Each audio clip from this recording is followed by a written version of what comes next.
here. They're not trying to hear you. It's the media that they're manufacturing consent of the masses, so that they'll vote a certain way. Not that they've already, rendered the voting machines to tilt in their favor. They've privatized the software for that. So, and we tried to go against that at the Elections Commission, and it just, gave a big bag of money to Diebold. Diebold being the company that runs the election software that has all the codes and keeps it to themselves, and you need a whole room full of software engineers to even access those codes. And so, anyway, when I worked the last election, I was shocked at how the voters weren't very informed. They kept repeating talking points from mainstream media, on and on about the Steinle murder, or there were a lot of things that they just were focusing on. They were focusing on crimes of like burning houses, and car accidents, things like that. Crimes of each other. So we fight with each other, I suppose. But I'm just saying, the media manufactures consent a lot, and I noticed it a lot in this last election, how much they actually have people convinced of a lot of things that aren't true. It was scary. It frightened me. It's frightening on a lot of different levels. People didn't vote. A lot of people didn't vote. They didn't vote. Let's see, maybe 25% of people even turned up to vote. So that, and maybe less than that in some precincts. It was just really, really dismaying. And when you did talk to the people who voted, they were the ones who watched the media that doesn't tell the truth. And that's why we ended up not passing the mission moratorium. And, they didn't vote. Voter apathy should be one of the Ten Commandments. Don't be apathy. Thou shalt vote. And we need to, police the vote better, too, because we've got the gerrymanderings. That's going to be later. I'll talk about that a little bit later. But I probably won't get time, but I will talk. I'll keep the notes, and I'm going to get it out there. We're over-policed in the Tenderloin. They hired a whole bunch of new police, and I'm seeing people being... So if you see a homeless person, don't call the cops on them. It's the last thing they need. There's other services. Unless they're doing something to break the law. And so, I want to give a shout out to those fellas in Berkeley who are holding their ground, Mike Zint and them, who are holding their ground out there at the Berkeley Library and the Berkeley Post Office. Because, when push comes to shove and there's Armageddon, we're going to need the post office. You think we don't, but we might. What if all the infrastructure is wrecked? There's still the gathering place, the post office, Anyway, there's a lot. There's these issues with letting immigrants in. I'm going to switch for a second because it's on my mind. Now, Muslims go out of their way to be really nice to me in the town. I live in the Tenderloin. I see them. They don't smile directly at you. That's not really their custom. But you could tell. They wish they're good. They have goodwill. I do talk to them sometimes. And there's some that work in my building, and I never came in contact with very many till recently, and I'm impressed with how they're just regular people. So we should have really helped Syria. The United States should have helped Syria cope with climate change, and since we didn't, we've got refugees, because climate change is what caused a lot of the tension in Syria, and instead we're using the money to bomb them, when we could just help them, and we'd have peace and flowers growing out of machine guns, So, yeah, that's the thing, don't let anyone change or define your views of humanity, because, the Brits killed a lot of Americans. It was in the Revolutionary War. They killed a lot. So, it's like, I've got a lot on my mind this week. I haven't been, I've had a lot of other guests on my show lately, and one was with Carol Harvey. She's a great guest about Treasure Island. You can find her videos on my Twitter. I'm going to go to that in a minute. But I'm going to talk about the private prison industry after I go through some of the Twitter feeds. that I haven't gotten to in a while. So,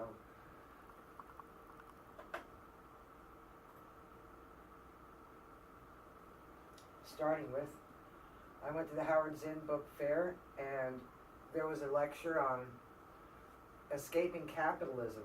And we hippies kind of had that figured out, but that, you know, that it's coming to fruition again. And the Occupy movement is pretty cool too. So the Occupy movement actually, Anonymous is giving ISIS a hard time. So on social media. So right on. Tell me what you think of that. And but the Howard Zinn Book Fair was really very informative. I wish they had one every weekend. So another thing is, now remember, give me a follow and I'll follow you back. There's the Twitter tag, Denise Dory. An eviction defense group got evicted, displaced by a startup. So there's that. And okay, and the mathematician, we were talking about voting a minute ago. I was telling. Here's another way the GOP cheats the election: is the mathematician declares war on Kansas Republicans for committing election fraud. So I got a gun on her. They're trying to be the gatekeepers of the voting, the ballots, and not release them.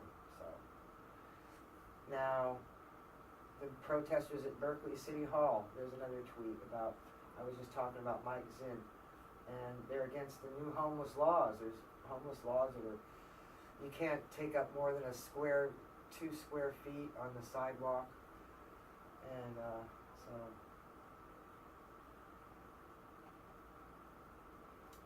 I've got a lot of things that go way back because I haven't really gone through this list.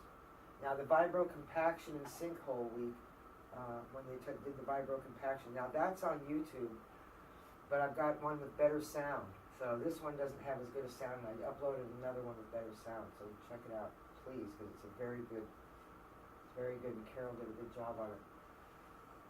And I went back to Take Back San Francisco Vision SF, and David Campos was there. There's a video of that. It's very good. You know, it's also showing on Friday. David Campos gets up in front of a lot of the activists and progressives in the Mission at the Brava Theater, and we had a brainstorming session, and so with Aaron Peskin too, to work with. I wonder how much they can get done in a year with Aaron Peskin. We've got progressives now. We're in control. Let's see what we can do. Aaron's getting on the board on December 5th or so. And cannabis helps Lyme disease. That's another thing that cannabis is good for. So no driving impairment under the influence of marijuana. First kind of its study. First of its kind. It's I knew that. So anyway, in Canada, Hells Angels members protest legalization of marijuana because, of course, they'll lose their jobs, won't they?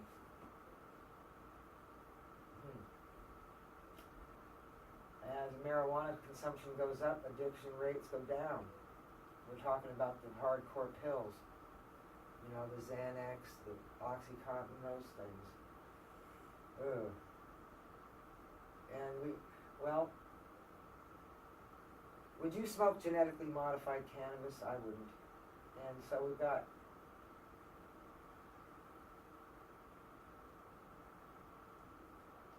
I've got a lot of, okay, I think there was one down here in September. Okay. Private prison firms buy access to public officials at lavish industry conferences. So that is the private prison industry, and it's so huge. There's 7 professional associations for people who work with and at the prisons. They have lavish conferences where they get free massages and just the whole royal treatment. They have the government. There's no oversight. There's government officials mixing up at these parties, and it's supposed to be, these private prisons are supposed to be non-profit. But if they're private, how could they be non-profit if they're run by private Anyway, they're privatized. I thought privatized stuff, that's the whole point, was for profit. Or no government oversight. And so they have award ceremonies, they talk about how great they are, you know, how many people we can lock up, because there is a quote on how many people they can lock up. And if the cities aren't complying with industries, the prison industry's amount of prisoners, they get fined and penalized in ways. So now there's luxury cruises for these people. It's just insane. The more you hear about it, the crazier it is. There's a company called Aramark, and they provide the commissary to the prisoners and health care. But, you know, they're cutting corners and serving stale food. They even fed maggots to prisoners in Michigan. And so they're scandal-ridden, really. Very scandal-ridden. It's a tip of the iceberg, really. If you look at the expensive phone calls, how much do phone calls cost for prisoners? They're very expensive. See, those companies, there's CCA, and there's a couple others, CCA and GCO. They're just scandalous. You wonder that maybe these people are on the wrong side of the bars. They advocate for contract provisions such as they have bed quotas and lockup quotas, and they receive most or all of their funding from government entities. Wait a minute. Government. The government means you and me. Government entities. Your tax money. And they're living these lavish lifestyles, at least at these conferences, and know who's there to watch what they're saying and see how what kind of deals are struck.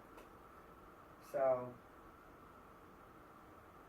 you know, those tough on crime drug war policies of the 1980s and 90s where, you know, the 3 strikes law, and that's all part of manufacturing consent. Back to the media, manufacturing consent. That those people belong in jail because, they got caught with some substance or sold a substance. Well, maybe they outsourced all the jobs and that's where the only money there was selling drugs. I saw, that I grew up in all that. I remember.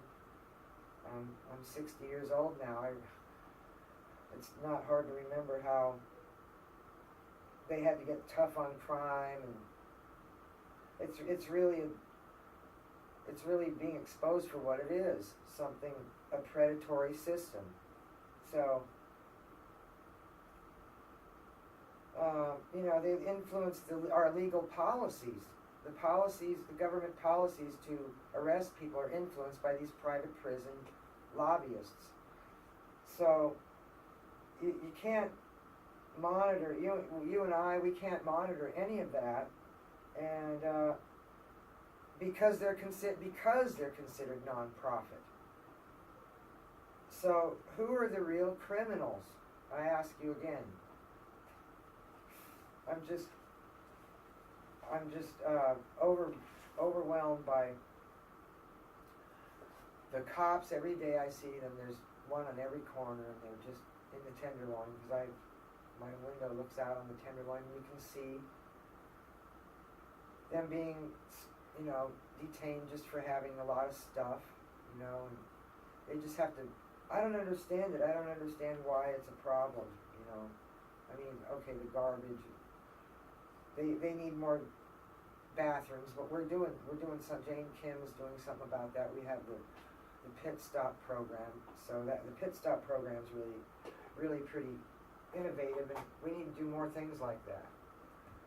But Scott Wiener hired 300 more cops, and where are they? Of course, the Tenderloin, the Bayview. Probably I don't live in the Bayview, but a lot of my viewers do, and I want to give a big shout out to you right now because y'all recognize me more than anybody.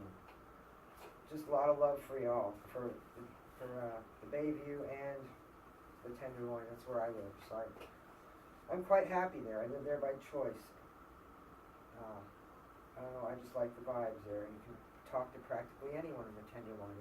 It's open. Open-minded people live there. And you can't, like, they say, oh, the Tenderloin, like it's I put a negative connotation on it. But they will. People will, until we change our minds about policing.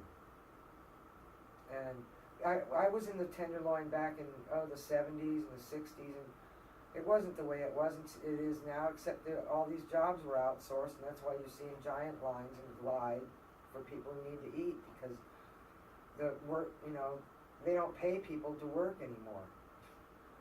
So we got to I know we're fixing that, but it's not fast enough. And I've got some things to say about sleeping in your car. There are 3/4 of California cities make it a crime to sleep in one's own car or vehicle. And we have multiple laws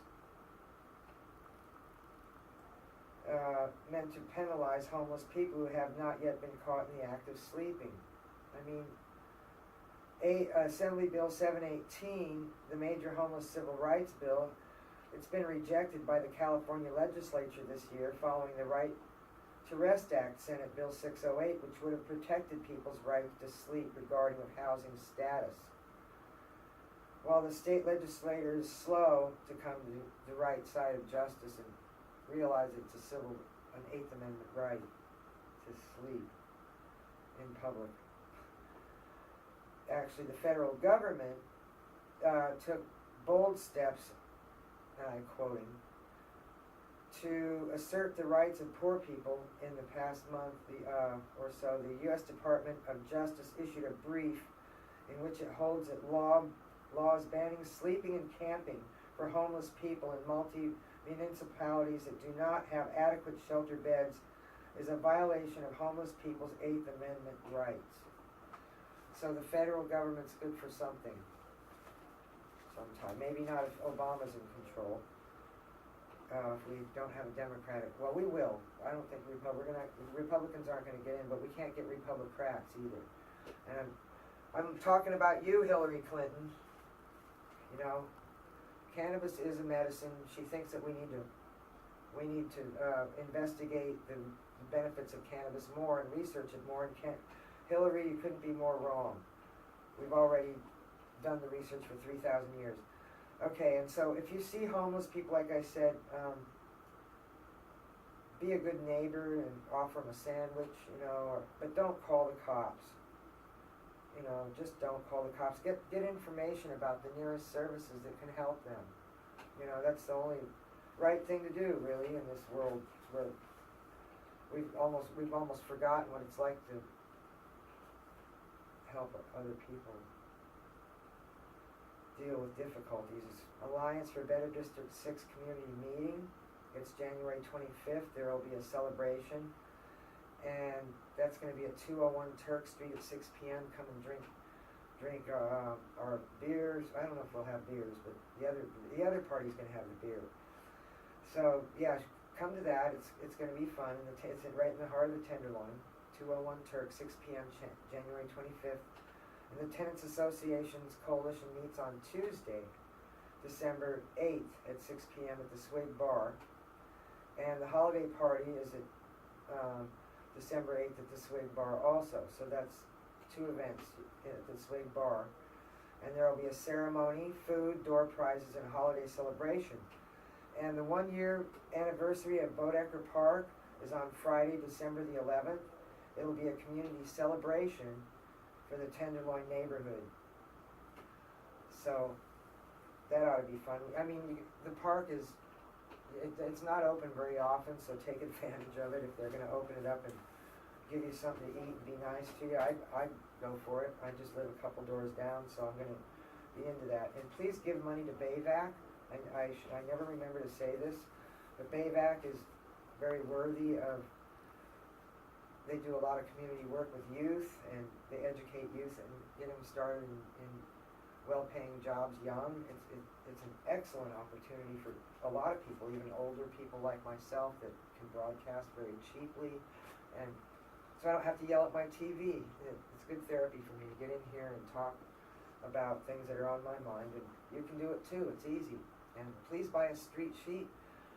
I really appreciate your time, and tune in next time, December the 4th. Thank you. Bye-bye.